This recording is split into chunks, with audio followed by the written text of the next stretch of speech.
Welcome back. Joining me now to chat about today's trending stories, our very own Jacob Smith is back. Now, you're usually our movie guy, but we're going to mix up kind of pop culture and some movies today in our hot topics. We're going to kick those off right now. Brought to you by My Fair Lady at Walton Art Center. So check this out. A long-awaited museum gets a grand opening in New York City. That's right. The Jackie Robinson Museum has opened in Manhattan, with a gala ceremony attended by the 100-year-old widow of the barrier-breaking ball player and two of his children. Rachel Robinson watched the half-hour outdoor ceremony from a wheelchair in the 80-degree heat, then cut a ribbon to cap the project launched in 2008.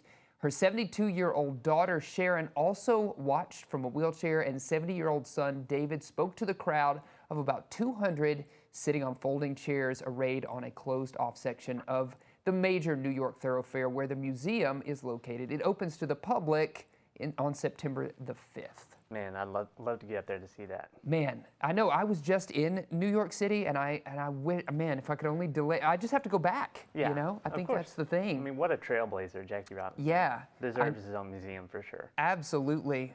Do you have a favorite baseball team? I think I got to keep it kind of local. I'm a Cardinals fan. You got to go Cardinals. St. Louis. Yeah. Yes. I feel like a lot of people here are either Cardinals or Royals, but those are in different divisions, right? So like you could cheer for them both if you wanted to. That's true. So where I'm from, I'm from East Arkansas, so the Cardinals were that area. Are the #1 go-to. Absolutely. Is that your prediction? Do you have any predictions for who's going to be in the World Series this year? Oh, gosh.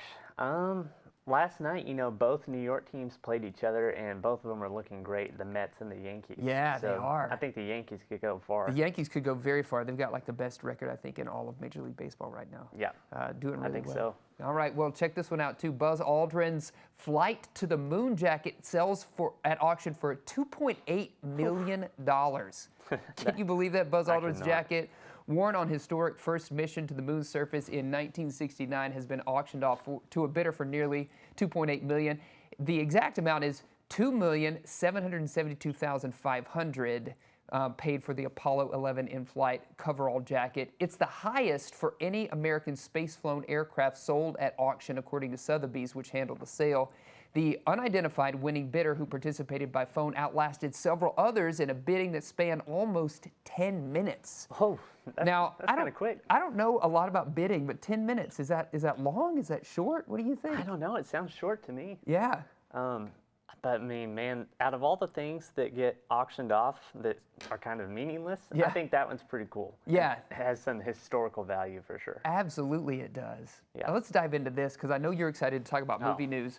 So Comic-Con happened, right? And at Comic-Con, Dwayne Johnson says he hopes his anti-hero Black Adam will usher in a new era in the DC universe. For his first superhero movie, Black Adam, Dwayne Johnson didn't play it safe. While the titular character has been around since the 1940s and part of the DC universe since the 70s, he's relatively little known and never had his own feature film, obviously. Furthermore, he's also an anti-hero, making for an even harder sell.